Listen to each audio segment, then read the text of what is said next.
We base our response on the combined effects of what we get from the intelligence community, and that's the network of intel agencies, as well, importantly, based on what we get from the State Department and the chief of mission and chief of station in the country.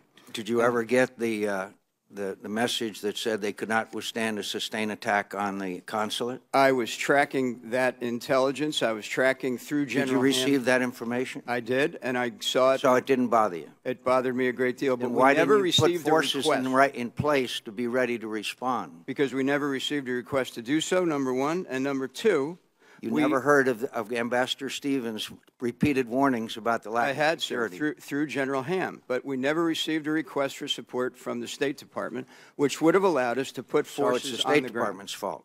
I'm not blaming the State Department. I'm sure they had their own assessment. Who would you blame? Sorry, sir? Who is responsible then? It Well, was clear that an assessment was made that they could not withstand a sustained attack on the consulate, with it being September 11th and many other indications that are on that board over there, right, of various attacks that have already taken place. Mm-hmm.